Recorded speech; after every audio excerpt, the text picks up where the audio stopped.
네, 글로벌 이슈 플러스 들어왔습니다. 지금 현재 미국 트럼프 대통령의 관세 전쟁이라고 표현해도 되겠죠. 관세 전쟁이 한창인 그런 시기에 과연 대한민국 정말 잘 대응하고 있을까요? 약간 좀 걱정되는 그런 이슈들이 계속 최근에 발생하고 있습니다. 알고 보니 이 민감 국가 목록에 포함이 돼 있었다더라. 그러니까 알고 보니 포함돼 있었다더라가 더 기분이 조금 좋지 않은 뭐 그런 상황인데요. 관련된 내용 윤석천 경제평론가와 한번 얘기 나눠보도록 하겠습니다. 안녕하십니까? 네, 안녕하세요. 네, 반갑습니다. 제가 앞서 말씀드린 것처럼 미국에서 대한민국을 민감 기타 지정 국가에 포함했다는 소식이 전해졌습니다. 근데 전해진 시점이랑 포함된 시점이 차이가 좀 나더라고요. 이 상황 어떻게 해석을 해야 되는 건가요? 일단 이 민간국가라는 개념에 대해서 좀 파악할 필요가 있어요. 궁금합니다. 도대체 네. 이 민간국가라는 게 뭘까? 그러니까 미국 입장에서 이제 크게 보면은 미국 입장에서 어떤 식이든지 자기들한테 위협이 될 만한 요소를 가진 국가를 민간국가라고 사실은 정하는 거거든요. 그게 국가 안보 측면이 됐든지 아니면 경제 안보 측면이 됐든지 미국의 국익에 반하는.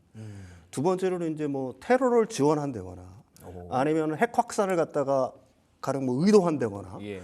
이런 국가들도 일단 그렇게 들어가는 거고요. 또 하나가 이제 중요한 게 지역적 불안정성도 사실은 그 중에 하나가 돼요. 특정 국가가 가령 뭐 좀 불안한 상황이다. 지역적으로. 지역적 불안이라는 거는 결국은 미국과 대척 국가에 있는 어떤 국가와의 어떤 긴장의 어떤 고조가 될 가능성들 뭐 이런 걸 이제 가장 쉽게 얘기하면 대만 같은 경우가 되겠죠. 이러한 것들은 사실은 이제 에너지부가 지정을 하는 건데 이게 특별한 주의가 관리가 필요하다. 그래서 이제 사실은 민간 국가라고 사실은 얘기하는 거고요. 이걸 이제 그 에너지부 산하 이게 말만 들어도 좀 무시무시해요. 정보방첩국, 국가 핵안보국 등이 협력해서 이걸 갖다가 사실은 만들어가는 겁니다. 아니 대한민국이 그 정도예요? 이게 말만 들으면 굉장히 무섭죠. 그러니까요. 예, 근데 뭐 위협적이네요. 지금 우리나라 정부라든지 아니면은 뭐 미국 그 한국의 이제 주한미 대리대사 같은 분들은 그렇게 큰 문제는 아니다. 아, 그래요? 뭐 사실은 뭐 이런 식으로 얘기를 하고 있는데 과연 그럴까라는 점에서는 좀 의문의 여지가 있다라고 얘기할 수가 있는 거고요. 이게 사실 영향이 어떤 식으로 미치는 거냐면은 그 사실은 미국의 어떤 그 첨단 기술을 유출을 갖다가 방지하기 위한 거 이제 어떻게 보게 되면 가장 큰 목적이 있다라고 얘기할 수가 있어요. 예. 가령 뭐 원자력이라든지 인공지능이라든지 양자 등과 관련된 정보, 이 자원 유출을 방지하고 국가 안보를 갖다 보호하기 위한 조치 중에 하나이거든요. 그러니까 따라서 지금 우리나라 같은 경우에는 미국과 굉장히 많은 어떤 첨단 기술 분야에서의 어떤 연구 협력 아니면 기술 접근 뭐 이런 것들이 이루어지고 있는 거 아니겠습니까? 근데 이제 미국 에너지부 입장에서는 그런 어떤 접촉이라든지 연구 협력이 이루어질 때 우리나라를 과거와 다른 시선으로 약간 좀 그래도 좀 주의를 기울여야 되는 그러니까요. 이런 어떤 국가로 볼 수 있는 여지는 굉장히 많다는 거고요. 문제는 이게 사실은 타이밍이에요. 이게 바이든 행정부 말기, 그러니까 1월 달에 이게 그래요? 1월 달에 목록에 포함이 된 거거든요. 그러니까 그 1월 달이라는 시점이 우리들한테 과연 뭘 의미하냐. 이건 뭐 우리나라 정부라든지 이걸 갖다가 어떻게든지 해제하려고 하는 노력들을 기울이는 쪽에서는 좀 주의 있게 봐야 될 상황 같고요. 가장 큰 문제는 이게 목록에 포함됐다는 걸 갖다가 우리는 2달이 지난데야 이걸 알게 됐다는 거죠. 그러니까요. 여기에 가장 큰 문제가 있다 이렇게 얘기할 수 있을 것 같습니다. 알겠습니다. 네네네. 이 민감 국가 그러니까 너무 좀 생소한 개념이라서 저희가 이게 정확히 어떤 문제가 있는 건지 잘 파악이 안 됐었는데 일단 말씀하신 내용에 따르면 뭐 미국 입장에서 뭐 그렇게 크게 걱정할 만한 문제는 아니다라고 얘기를 했다고 하니까 뭐 넘길 수도 있을 것 같긴 하지만 그래도 이 워딩 자체가 좀 셉니다. 예, 그래서 다들 조금 진짜 한미 관계에 뭔가 금이 간 거 아니냐라고 생각하실 수도 있을 것 같고요. 그런데다가 말씀해 주신 것처럼 2달 동안 모르고 있었다라는 거 어떻게 해석해 보면은 뭐 그렇게 중요한 게 아니라서 그럴 수도 있겠지만 그래도 모르고 있었다는 건 조금 기분이 좋진 않아요. 당연히 그렇죠. 사실은 뭐 우리 정부에서도 뭐 한미 간의 어떤 국가나 동맹을 갖다가 굉장히 강조를 해왔었고 그러니까요. 또 우리뿐만이 아니라 미국 역시 바이든 행정부에서 우리와의 동맹을 갖다가 계속해서 말을 해왔습니다. 굳건하다는 식으로. 그렇죠. 그런데 이렇게 굳건한 어떤 동맹의 관계에서 사실 이 민간 국가에 포함될 수 있다라는 걸 만약에 포함된다라고 하게 되면 미국 쪽에서 사전에 우리들한테 그런 거 정도는 알려줬어야 되는 거 아니냐. 그러게요. 뭐 우리 쪽 입장에서는 당연히 그런 의문을 가질 수밖에 없는 거고요.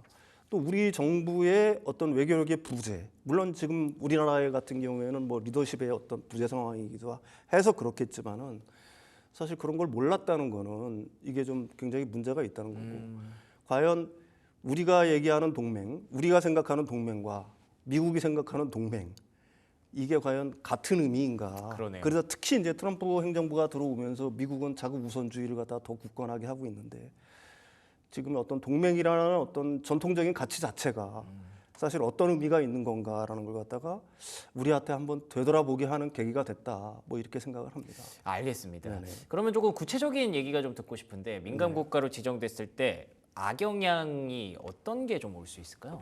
그 민간국가 국민이나 연구자는 가령 뭐 미국이랑 연구 협력이라든지 아니면은 뭐 관련 시설을 갖다가 방문한다든지 예. 아니면은 뭐 기술에 대한 어떤 접근 뭐 이런 것들이 이제 약간의 어떤 제약은 제한되는구나. 불가피하다고 볼 수밖에는 없어요. 그렇군요. 산업부 장관도 뭐 그런 식으로 얘기를 했고, 그래서 민간 국가의 어떤 해제는 그 단기간으로는 제가 오늘 이제 들으니까 사실은 좀 불가능할 것 같고, 네. 결국은 이런 어떤 절차들을 갖다가 좀 유연하게 하는 방향으로 협상을 갖다가 조율하고 있는 것 같아요. 현재 상태에서는. 뭐 당연히 그럴 수밖에 없겠죠. 사실 우리나라 같은 경우에는 어떤 결정권자라든지 리더십의 부재 상황이니까 그렇죠. 예. 미국하고의 어떤 협상 테이블에 앉아가지고 우리가 어떤 협상을 갖다가 주도하거나 협상을 갖다가 리드할 만한 형편은 지금 사실 현재 상태에서는 아닌 거니까 예. 뭐 그런 점을 인정한다고 하더라도 과학기술 협력에 제약을 초래할 수 있는 건 분명한 것 같아요. 특히 이제 문제가 되고 있는 거는 현재 한국은 한국과기부하고 미국 에너지부와는 합성생물학, 2차 전지, 핵융합, 그러니까 원자력 분야에서 지금 어떤 연구 협력 같은 걸 하고 있는 거거든요. 그러니까 결국은 협상생물학이라는 거는 결국은 바이오 뭐 이런 거랑도 이제 관련이 돼 있을 수밖에 없는 거고요. 바이오, 그다음에 2차 전지는 말할 것도 없는 거고, 뭐 수소, 양자 등 분야에서 이제 협력을 하고 있는 거고, 사실 우리는 미국 에너지부와의 어떤 R&D에 굉장히 많은 예상들을 갖다 계속해서 늘려왔어요. 그러네요. 22년도에 한 500억 정도 편성을 했다가 작년도 같은 경우에는 올해 같은 경우 한 3,006억 정도. 그러니까 한 6배 정도 늘어났다고 할 수가 있죠. 지난 한 3년 동안에.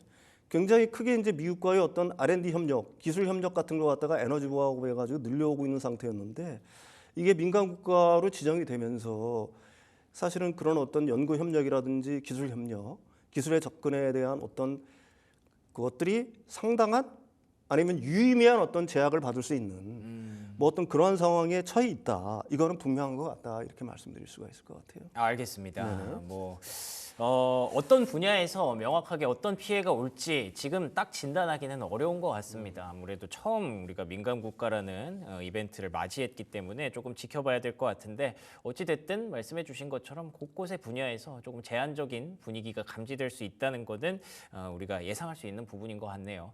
그래서 우리가 어떤 카드를 좀 제시해서 미국이랑 앞으로 좀 협상을 끌어가야 되는가, 이 고민이 다들 많으신데, 최근에 나왔던 얘기로는 그 철강 관세 면제 카드를 알래스카 받고 철강 관세 면제를 가져가겠다라는 얘기가 좀 있더라고요. 네네. 왜 저번에 나와셨을 때 알래스카 카드 자체가 별로 좋지 않다라는 얘기를 해주셨는데 이 분위기는 좀 어떻게 보세요?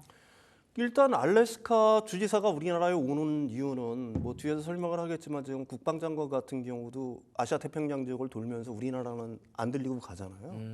근데 알래스카 주지사는 지금 온단 말입니다. 필요한 게 있겠죠. 네, 당연히 우리나라한테 필요한 게 많이 있으니까 사실은 오려고 하는 거고요.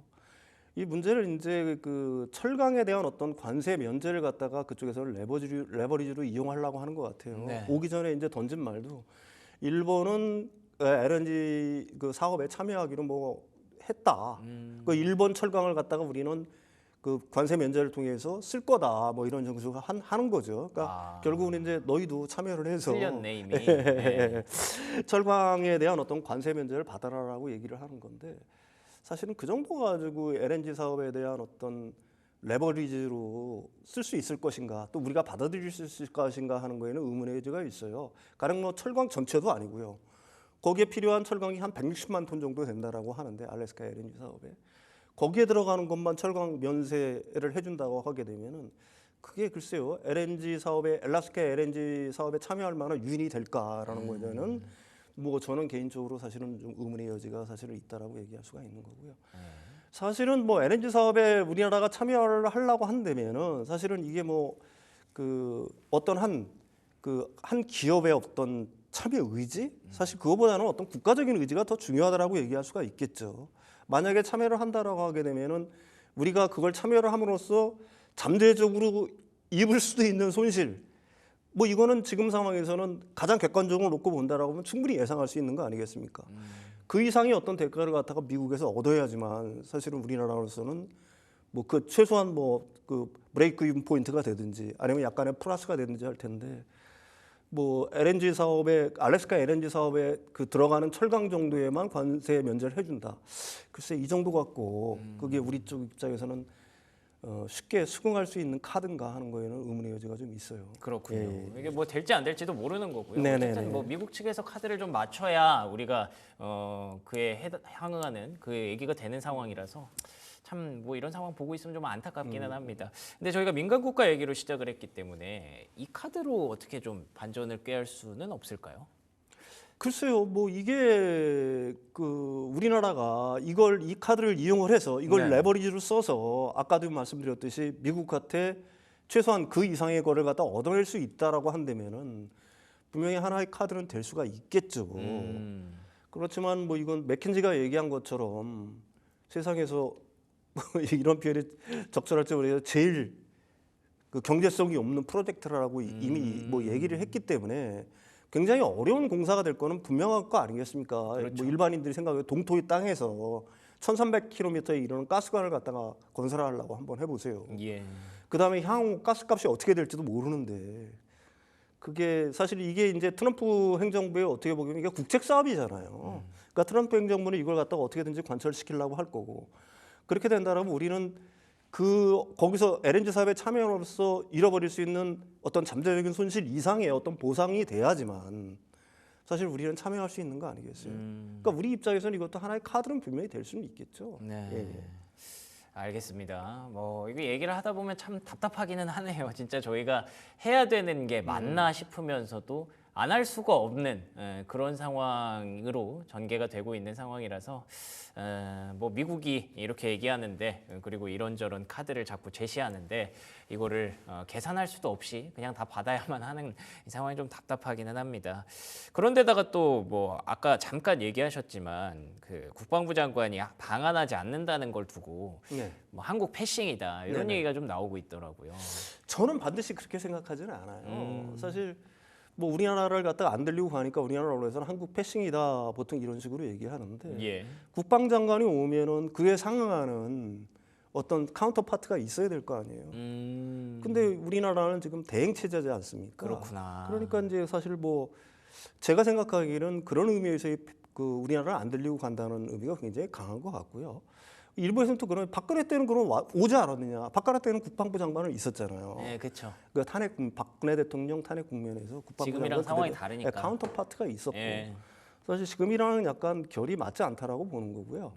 그래서 뭐 이걸 갖다가 우리나라 입장에서 우리나라를 계속해서 뭐 패싱하고 있다 뭐 이런 식으로 얘기하는 거는 약간은 좀 무리가 있다라고 봐요. 이제 가장 바람직스러운 거는 어떻게든지 이 국면 자체가 마무리돼서 우리나라에도 어떤 결정권자가 있고 그래서 미국과의 어떤 정상적인 협상 그래서 그런 테이블들이 빨리 만들어지는 게 한국 국익에는 도움이 되겠죠.